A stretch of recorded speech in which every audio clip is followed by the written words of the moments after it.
Animal, Vegetable, Miracle, A Year of Food Life, by Barbara Kingsolver, with Stephen L. Hopp and Camille Kingsolver. Picture yourself standing under the brutal Arizona sun, heat waves shimmering off the pavement, the desert around you looking absolutely parched and desperate for water. You duck into a small gas station for snacks before a long drive, escaping this familiar but increasingly struggling home.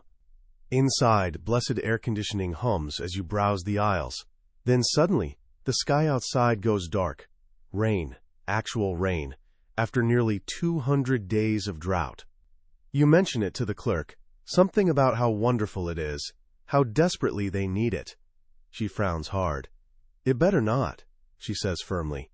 "Tomorrow's my first day off in 2 weeks, and I want to wash my car." Let that sink in for a second. Someone actually hoping it won't rain in a dying desert, just so they can wash their car. It's such a small moment, almost absurd, really, but it reveals how incredibly disconnected many of us have become from the very things that keep us alive: the earth, the water, the food on our plates. Now imagine a completely different scene.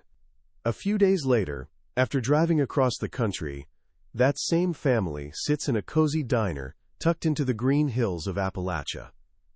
Outside, clouds gather. Thunder rumbles, and rain starts to fall. The young waitress pauses mid-step, glancing out the window, not with annoyance, but with genuine satisfaction. "Listen at that," she says, smiling. "Don't we need it?" She hopes it's a good long rain, but not so hard it washes away the crops. Two wishes. Two completely different worlds. One, born from convenience, totally cut off from what the land actually needs. The other rooted in understanding, however simple, of what it takes for things to grow, for life to continue. It was exactly this kind of disconnect, this growing unease with a food system that felt increasingly fake and unsustainable, that pushed writer Barbara Kingsolver and her family on an extraordinary adventure. Her husband Stephen, a biology professor, and their daughters Camille and Lily joined her in documenting it all in their remarkable book, Animal, Vegetable, Miracle, A Year of Food Life. This isn't just another book. It's the real story of a deliberate, year-long experiment to unplug from the industrial food machine and reconnect with the actual sources of their meals. They decided to leave Tucson, Arizona, a city increasingly dependent on borrowed water and food shipped from halfway around the world, and return to a family farm in southern Appalachia, where rain actually falls from the sky and green things grow everywhere.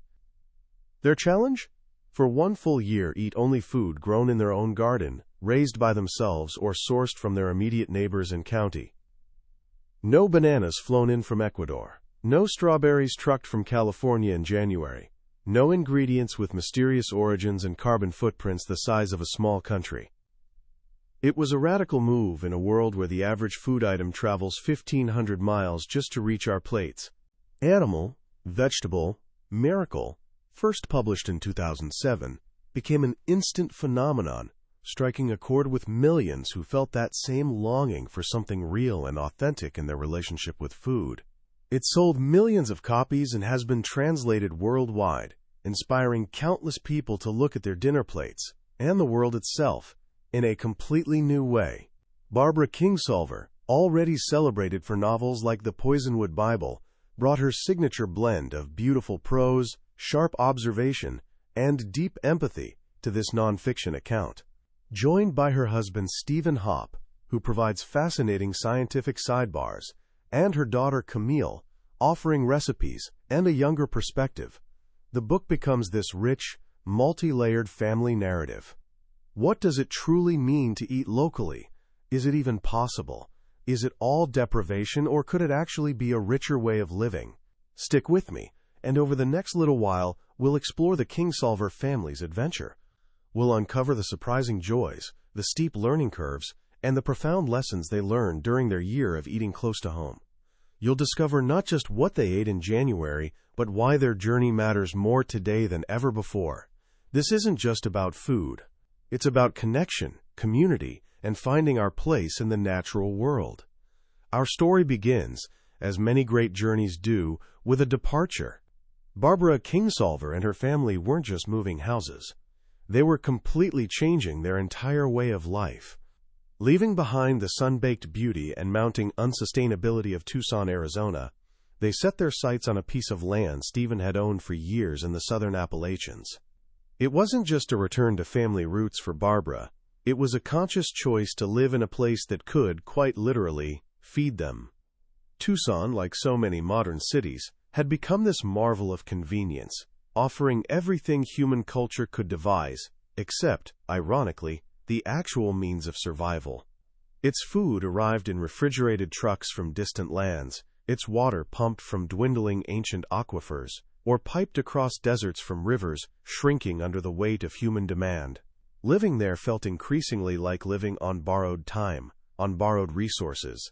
Barbara puts it plainly: they wanted to live where rain falls, crops grow, and drinking water bubbles right up out of the ground.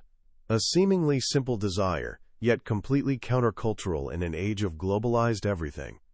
This move wasn't about romanticizing some past that never existed. It was about confronting a present that felt increasingly shaky. The modern American food system, they observed, runs on an absolutely staggering amount of fossil fuel. We use nearly as much oil to feed ourselves powering tractors, making fertilizers and pesticides, transporting, processing, packaging, refrigerating as we do to fuel our cars. That average food item traveling 1,500 miles? It's a journey subsidized by cheap oil, a limited-time offer from planet Earth. The Kingsolvers felt this disconnect, this absurdity in relying on Saudi Arabia's gas or Mexico's water to sustain life in Arizona. They longed for a life aligned differently, a life where their daily bread didn't demand such a heavy global toll. And so the adventure began, 1 year dedicated to eating locally. The rules were simple, yet completely daunting. They would eat food produced within their own county, or at worst, their state. Anything from further away required an extraordinary reason, and "I want it" definitely didn't count. This wasn't about deprivation for its own sake, but about genuine connection with their food sources. They wanted to know the story behind their meals, and often that would mean knowing the person who grew it, frequently themselves. But where do you even start such a project? January 1st seemed arbitrary and honestly pretty bleak. February wasn't much better.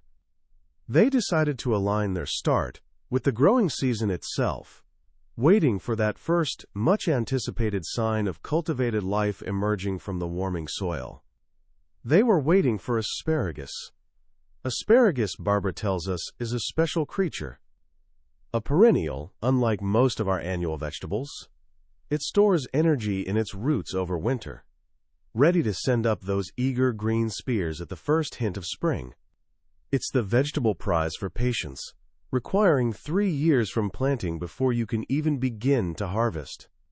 And even then, the harvest season is short, maybe 8 weeks, before the grower must back off, allowing the plant to grow tall and feathery to store energy for next year.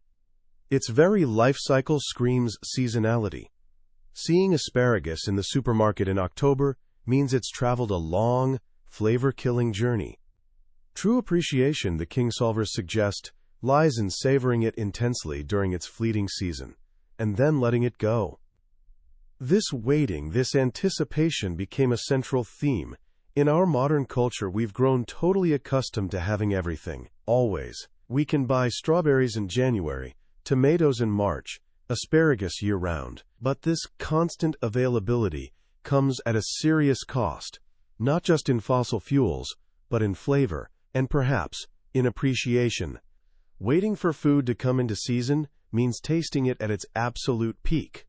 It transforms eating from mere routine maintenance into something closer to recreation, even celebration. European cultures often celebrate the arrival of seasonal foods, the first asparagus, the new wine, the summer tomatoes. Could Americans rediscover this rhythm, this deeper connection? They established their ground rules: meat and produce strictly from their county, honey instead of sugar. Local eggs were easy. Highly processed foods were already mostly avoided. Grains and olive oil presented a real challenge.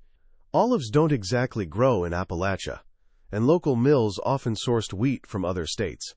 They decided these would be their main exceptions, aiming for the least processed forms available. They also allowed themselves one luxury item each: coffee for Stephen, dried fruit for Camille, hot chocolate for Lily, spices for Barbara, all sourced through fair trade channels that actually benefit growers. With the rules set, the reality of early spring hit home hard. Fresh fruit, please? Camille had scrawled desperately on the list. In April, ripe fruit belonged to bikini climates. Strawberries will be coming soon, Barbara offered, the first of many cheerleader-style pep talks. Their hope rested entirely on the farmers. Market opening that Saturday. Saturday dawned cold and windy, a dogwood winter freeze threatening the newly blossomed orchards. The market was honestly grim. Only 8 brave vendors huddled against the wind. Not another customer in sight. Surely only shriveled potatoes awaited them, but they found treasures: green onions, turkey sausage, lamb, baby lettuce, painstakingly shelled black walnuts, and then a splash of crimson: rhubarb. Technically a vegetable, but a perfectly fine stand-in for April fruit. That night, they made an apple rhubarb cobbler using the last frozen apples from the previous summer, ringing out the old year, ringing in the new.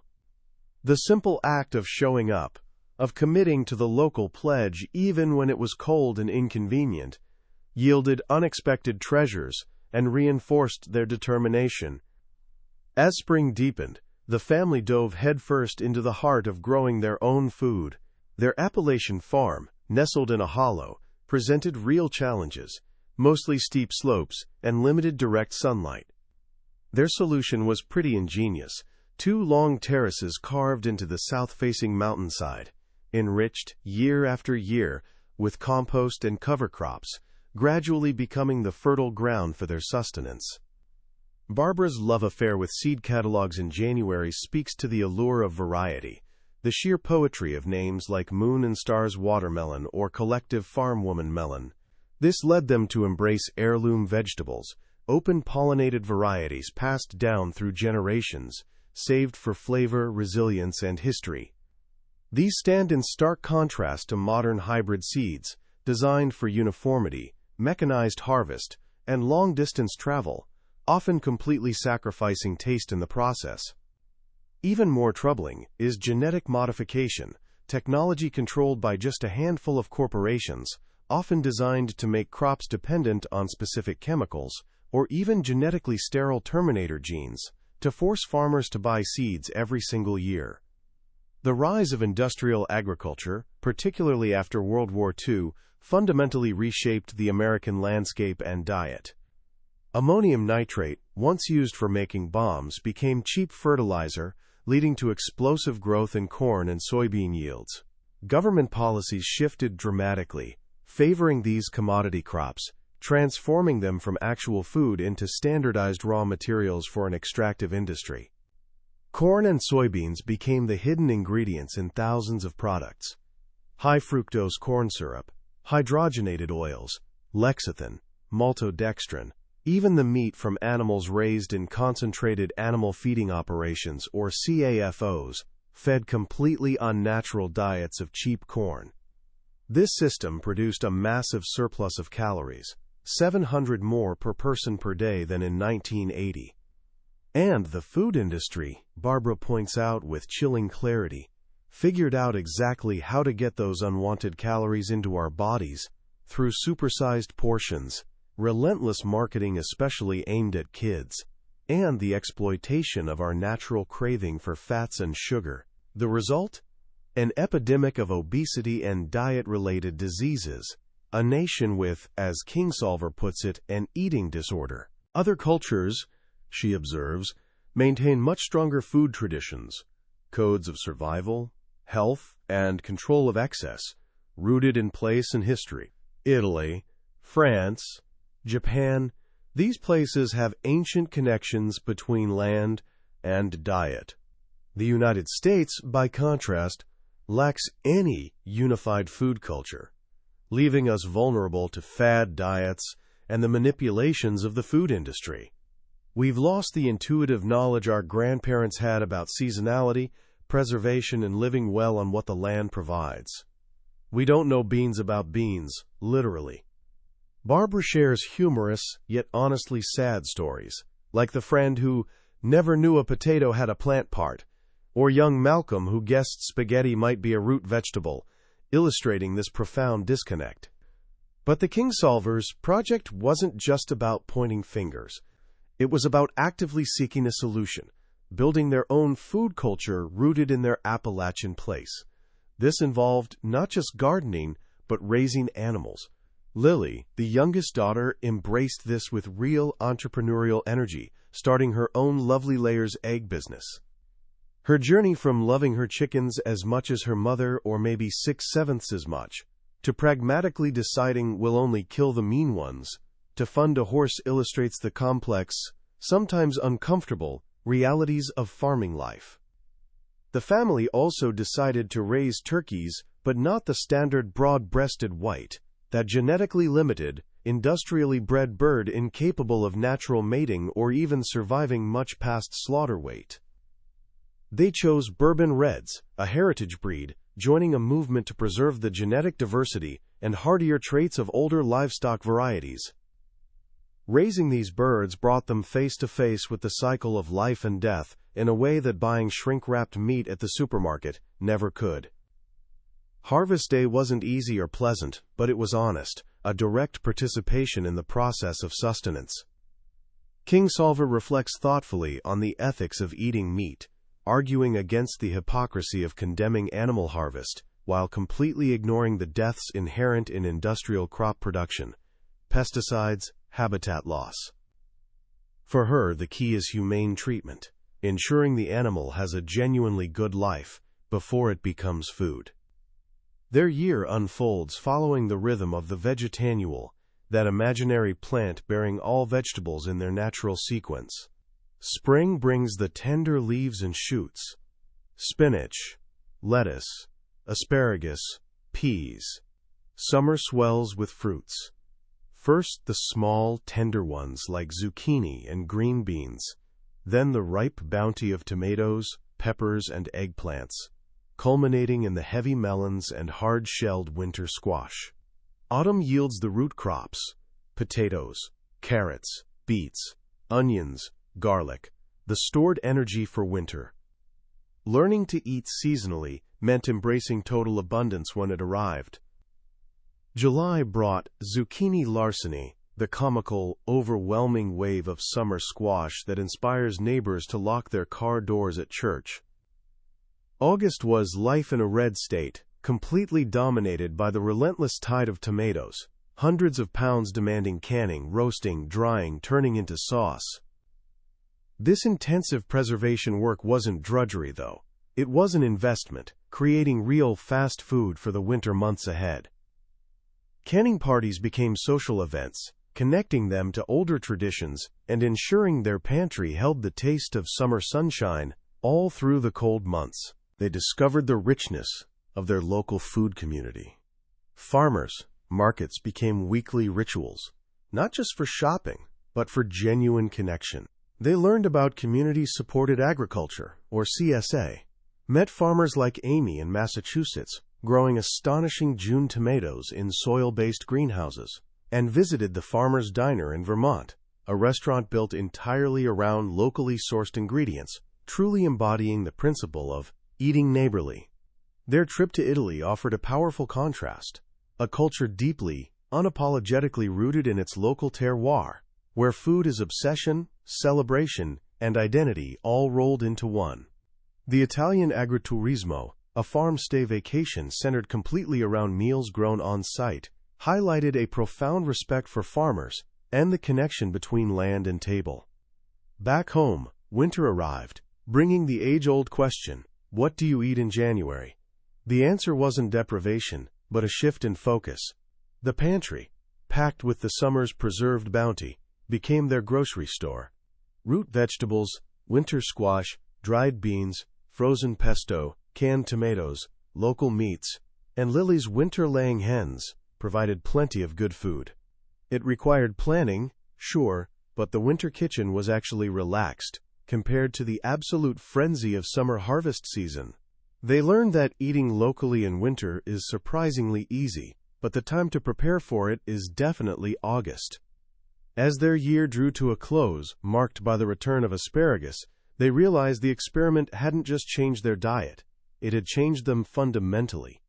They had developed new skills, new routines, new tastes, and a profound connection to their place. They saw the landscape completely differently now, understanding its cycles and offerings in this intimate way. They had stepped off the treadmill of consumer convenience and discovered a rhythm that felt more sustainable, more nourishing, not just physically, but emotionally and spiritually too. The economics were genuinely surprising. By growing so much of their own food and cooking from scratch, they spent significantly less money than before, feeding themselves extremely well on about 50 cents per person per meal, plus the value of their garden harvest. Their food footprint shrank dramatically. The year wasn't without its challenges, its moments of desperately longing for forbidden fruit or coffee, or just the sheer hard work of it all. But the overwhelming feeling was one of gain, not loss. They hadn't just survived, they had absolutely thrived. They had rediscovered ancient knowledge, fostered real community connections, and found deep satisfaction in the tangible realities of soil, seed, and sustenance. Their journey wasn't about purity or perfection, but about consciousness, connection, and the quiet joy of aligning their lives with the rhythms of the earth. It was, as their friends suggested, a kind of purification ritual. And the cycle continues. The book ends not with some final conclusion, but with a beginning. The miracle of new life, as one of their heritage turkey hens, #1 mother, successfully hatches her own chicks. It's a small victory against the tide of industrial sameness, a real testament to nature's resilience, and a symbol of hope. Time begins again. What Barbara Kingsolver and her family achieved in Animal, Vegetable Miracle is way more than just a charming story about a year spent on a farm. It's a profound exploration of our relationship with food, with the land, and ultimately, with ourselves. Reading it feels like sitting down with wise, funny, and incredibly practical friends who are sharing not just what they learned, but why it matters so deeply. The book works as a gentle yet powerful critique of our modern food system. It lays bare the hidden costs, environmental, social, and personal, of prioritizing convenience and cheapness above absolutely everything else. The reliance on fossil fuels, the depletion of water resources, the homogenization of our diets through industrial agriculture, the loss of traditional farming knowledge, the disconnect between eaters and the sources of their food. These aren't abstract problems. They're woven into the fabric of our daily lives, often completely invisibly. Kingsolver doesn't lecture or preach, but through the lens of her family's experience, she makes these complex issues tangible and totally relatable. But this book is far more than just pointing out problems. It's fundamentally a story of hope and real empowerment. It demonstrates that change is absolutely possible, that we can make different choices, and that those choices can lead to a richer, more satisfying way of living. The family's journey is one of rediscovery, rediscovering the taste of truly fresh, seasonal food, rediscovering the skills of growing, preserving, and cooking, rediscovering the importance of community and being good neighbors, and rediscovering the deep, almost primal satisfaction that comes from participating directly in your own sustenance. One of the most powerful threads running through the book is this idea of seasonality. In a world desperately striving for perpetual summer, where any food is supposedly available anytime, the Kingsolvers embrace the rhythm of the seasons. Waiting for asparagus, absolutely feasting on tomatoes in August, relying on root vegetables in January. This isn't presented as deprivation, but as a way to cultivate appreciation, patience, and a deeper connection to the natural world. It's the Zorba diet, indulging fully in what the season offers, knowing its time is beautifully fleeting. This mindful approach transforms eating from a mere biological necessity into a conscious act, rich with context and meaning. The book also champions the real value of local, eating locally isn't just about reducing food miles, though that's certainly important. It's about rebuilding local economies, supporting small farmers, preserving actual farmland, fostering community connections, and ensuring food security. It's about knowing the real story behind your food, shaking the hand that feeds you. The trust built between local growers and eaters, as shown through Amy's greenhouse tomatoes or the farmer's diner, stands in sharp contrast to the anonymity and often deceptive labeling of the global supermarket system. Perhaps the most genuinely inspiring aspect is the emphasis on participation and skill building. Whether it's Lily starting her egg business, the family learning to make cheese, or mastering the art of canning, the book celebrates the empowerment that comes from actually doing things. It pushes back against the learned helplessness fostered by a culture of total convenience, reminding us that producing and preparing food are fundamental human activities, accessible to almost everyone, even in small ways. Container gardening, supporting farmers, markets, cooking from scratch. These aren't just quaint hobbies, they're acts of resilience and genuine connection. So what can we actually take away from this family's year? How can someone living a busy, maybe urban life apply these lessons? First, pay attention. Start noticing where your food actually comes from. Read labels carefully. Ask questions at the grocery store or restaurant. Just becoming conscious of the journey your food takes is a genuinely powerful first step. Second, visit a farmer's market. Even if you just go to look around, it's an education. Talk to the farmers. See what's actually growing in your region right now. Maybe buy one thing you've never tried before. Third, try cooking one meal a week from scratch, using seasonal, locally sourced ingredients if at all possible. It doesn't have to be complicated. Simple preparations often best showcase the flavor of fresh food. Rediscover your kitchen not just as a place of chores, but as a place of creation and connection. Animal Vegetable Miracle isn't some rigid instruction manual or a demand for everyone to move to a farm. It's an invitation to think differently about food, to value connection over convenience, to embrace the rhythms of nature, and to find joy and meaning in the simple, essential act of feeding ourselves and our families. It reminds us that our choices genuinely matter, that even small steps can contribute to healthier lives, stronger communities, and a more sustainable world. It suggests that reconnecting with our food is, in a real way, reconnecting with the best parts of ourselves. Also, if this exploration added value to your day, hitting that like button really helps others find it, and subscribing means you won't miss our next dive into another perspective-shifting book from the shelves of the most thoughtful minds. Let's continue learning and growing together.